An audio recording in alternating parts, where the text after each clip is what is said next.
So YouTubers, I'm sitting here outside a company that my son works for, AJ, and they're desperately looking for people to run equipment in the shop, particularly a plasma cutter, plasma table.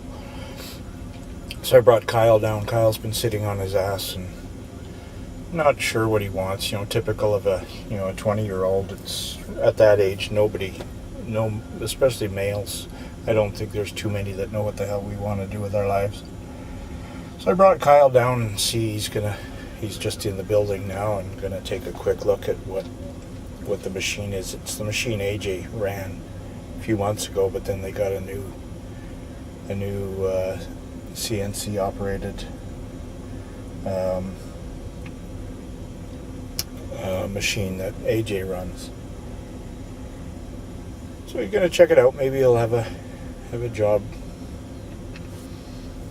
Get him out the house, and it's good for his peace of mind.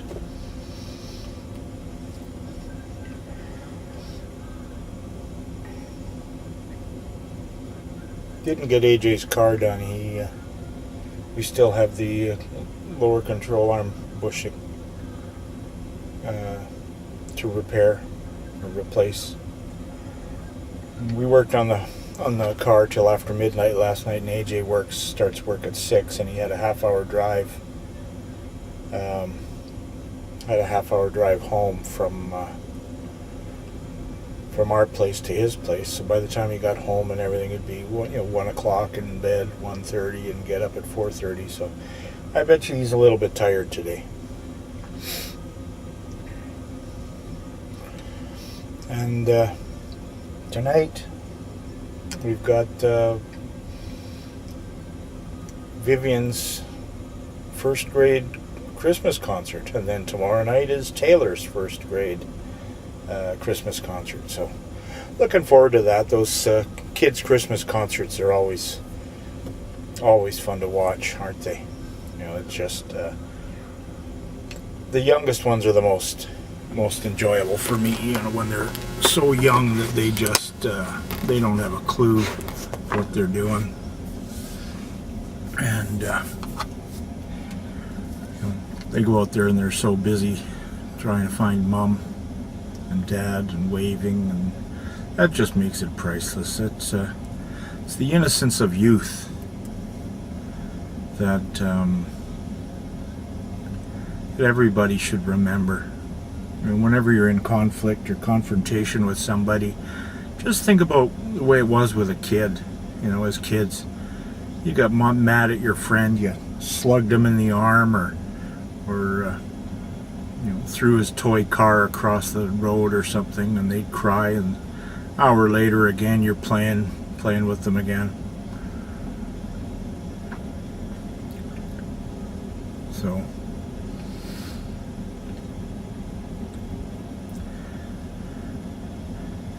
another thing that I like to do, and I'm hoping to be able to do it again soon, is when our kids start playing hockey up here, the youngest kids that play, 4 and 5-year-olds, because they do start young in Canada, they up here, they're in the cities, they're called Timbits, which is it's sponsored by Tim Hortons donut shops. Tim Horton was an NHL hockey player that died in the 70s in a car crash. And even while he was playing hockey back then, he was setting up these little donut shop, and now it's a nationwide chain. So popular that they even had one over in Kandahar, Afghanistan, for the Canadian troops, and they had staff from various Tim Hortons that applied to go over there to Afghanistan to work at the Tim Hortons that was on the base there. And apparently the Tim Hortons went over really well with the American servicemen and women as well. A little bit of closer to home, I guess, in their case, In the case of Canadians, it's, a little bit closer to home, but the Americans, I would think any soldiers overseas that are serving in these conflicts, anything reminding them of North America is a good thing. Canada and the U.S. have had such a positive camaraderie as countries. It's kind of unprecedented throughout the world. You look at the size, the length of our border, and yeah, they have border crossings, but we don't have, massive walls and razor wire and shit like that. And I know we're having to tighten that up. The effects of 9/11, I guess. But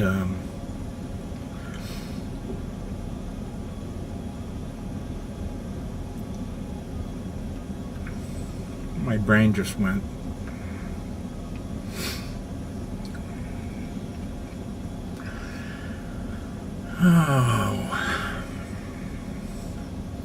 Oh yeah, the kids' hockey.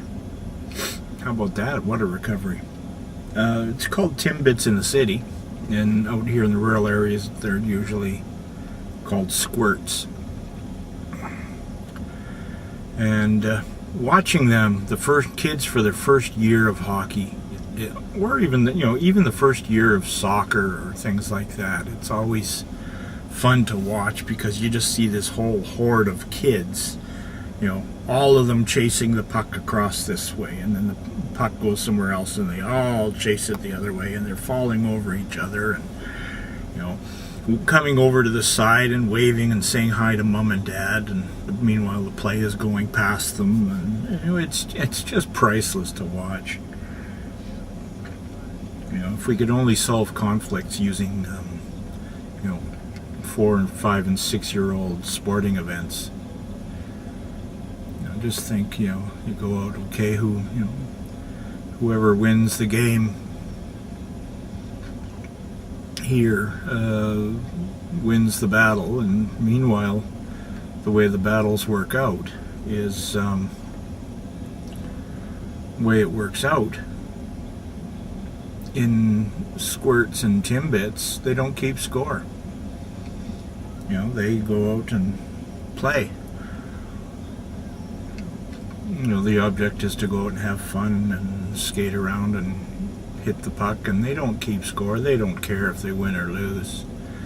They go into a tournament, play against 2 or 3 teams, and in the end, everybody got a trophy.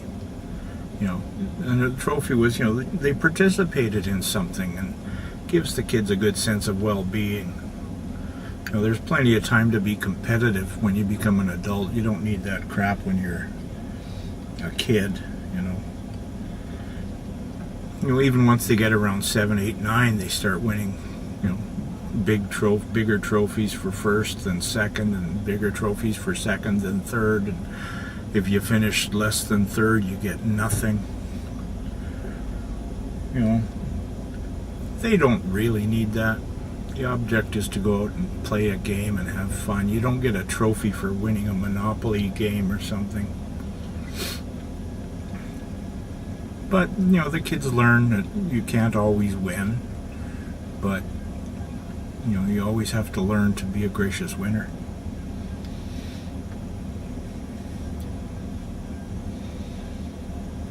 Years ago, there's a couple of times I coached hockey with my oldest son, Brad. Brad coached. I was technically the assistant coach or the co-coach or whatever. But it was Brad. And the time we spent with the kids, you can't replace that. It's a lot of time commitment. And with us, we brought all the hockey jerseys home and washed them at home and hung them up in the basement to dry. So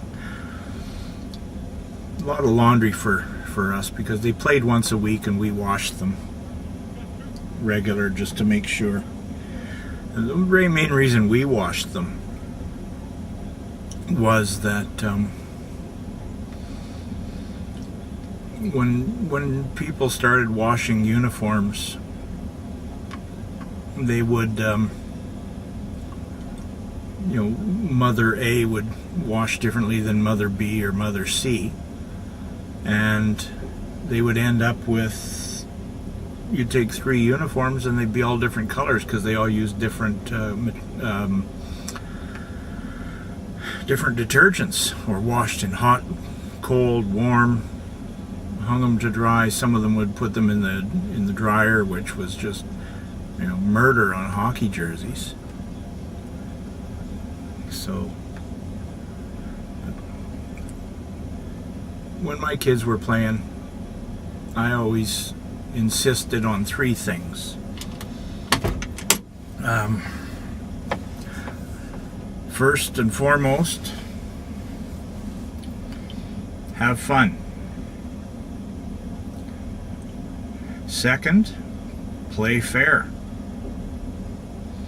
And third, do your best. I never scored them on how many goals they got, or how many assists they got, or how many tackles they made, or how many home runs, or anything like that. When they were done, did you have fun? Yes. Did you play fair? Yes. Did you do your best? Well, I could have done a bit better, but if you had fun and you played fair, those are important, and doing your best if you want to do better, or it'd be good if you learned to do your best all the time on things. But that's how I judged them. And did you play fair? Well, no, I hit this kid and I shouldn't have. Well, did you do it on purpose? Well, sometimes it would be on purpose. Most of the time, well, I hit him, but it was because I was falling down already or something. Well, if that's happening, that's not your fault. So yeah, you played fair, even if you get a penalty. Sometimes you get penalties and you didn't do something on purpose. It just happened. You're trying to reach for a puck and you trip a kid.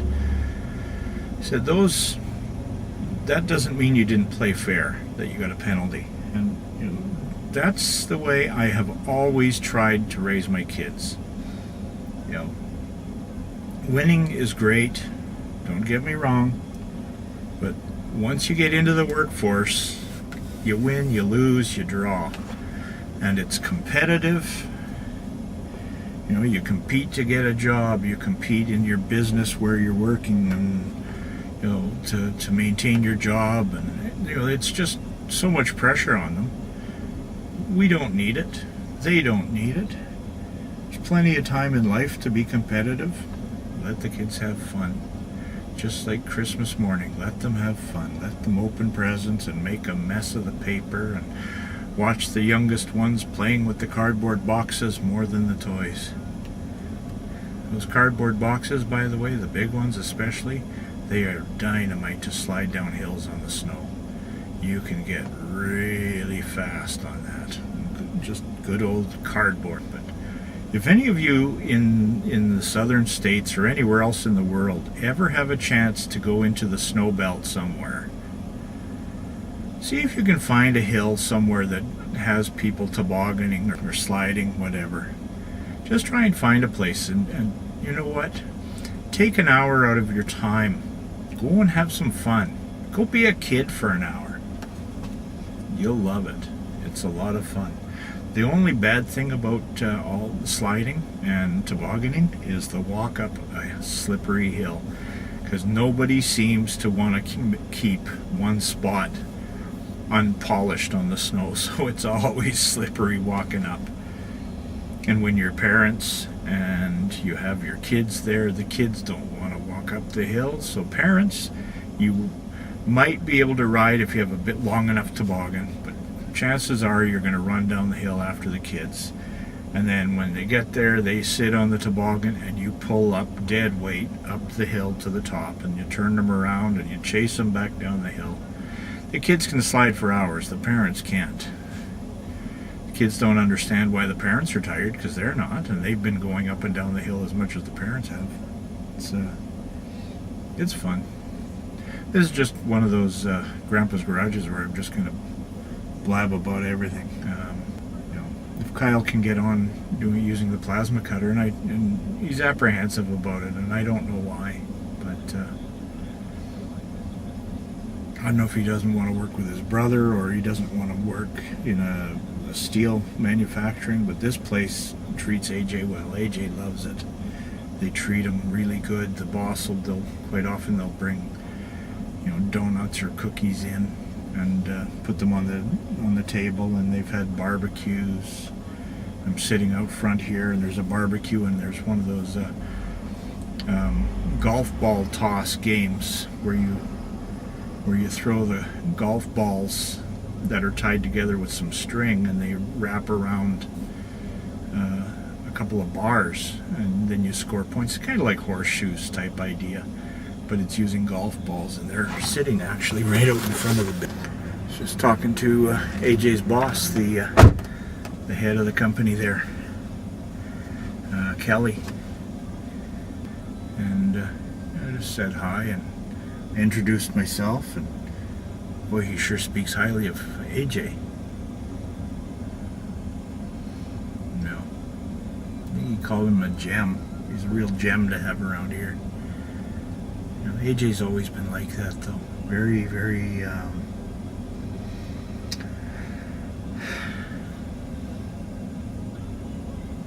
how would you put it? Very upbeat person. He might have his down moments like all of us do, but AJ is the kind that he can walk into a room of people arguing, and within an hour he could likely have most of them smiling. He has a great outlook on life and things, which is really pleasant to see. All three boys are different, and Kyle is very quiet and introverted, and Brad is a bit of a loner. But Will, has no problem speaking his mind, and he's kind of a bit of an enforcer when they play hockey.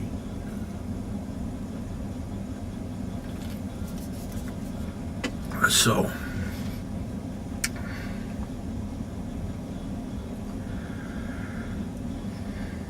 yeah, it's